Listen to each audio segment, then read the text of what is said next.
Hi everyone, happy Friday. Today is June 12th, and today for ELA we are working on main idea and supporting details.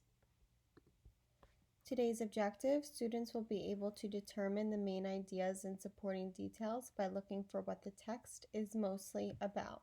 And that's exactly what main idea is. It's what the story or text is about. And your DOL is a common lit assignment called Fun and Games. Lesson 1, Finding Main Ideas and Details. Learning target. Identifying the biggest, most important idea about a topic and the details that tell more about that idea will help you understand an informational text. Read. As you read an informational text, figure out the point or what the author wants you to understand about the topic. The main idea, the most important idea, is what the text mostly tells about a topic. Key details support the main idea by giving important facts, examples, and other information that explain more about it. In an informational text, an author often states the main idea early in a paragraph or passage. Key details that say more about the main idea usually follow right after it.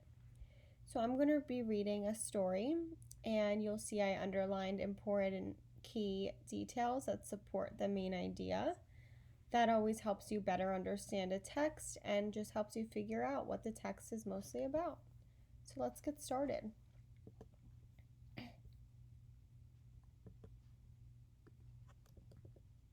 The Snake and the Charmer by Sylvester Capello. You have probably viewed the following scene in a movie or on TV. A snake charmer sits in front of a straw basket and plays a flute-like instrument. Suddenly, from inside the basket, a long hooded cobra rises up.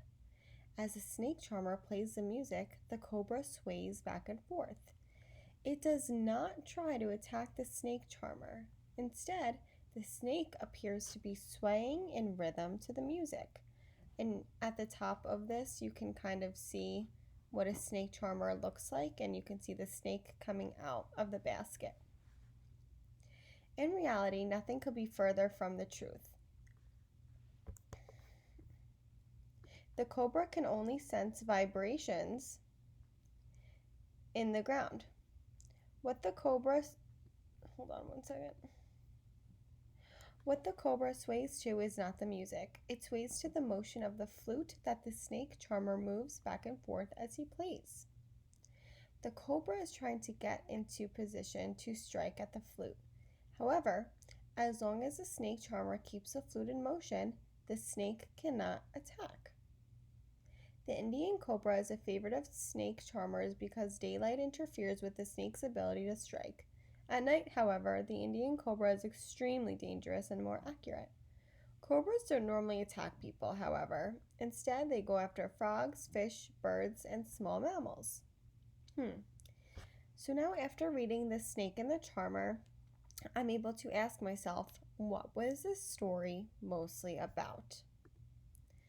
That's our main idea, and in the top box I wrote, a cobra does not sway to flute music. That's what the entire story was about, how it's not swaying to the actual music. So now I need to support that with 3 key details. 1, the cobra only senses vibrations. So it's not hearing the music, it's feeling the vibration. So that supports that it's not swaying to the flute music. Their second key detail, the cobra tries to get into position to strike, but the flute keeps moving. Key detail 3, the cobra sways to the motion of the flute as the snake charmer moves back and forth. Okay, so it has more to do with the charmer and the vibrations, not necessarily the flute music. And that's what our story, The Snake and the Charmer, was mostly about. And obviously I had to find 3 examples or facts to support that main idea. Today for your independent work, you are going to be reading on Common Lit, Fun and Games. And you'll be thinking to yourself, what is this story mostly about? Have a fantastic Friday and a great weekend.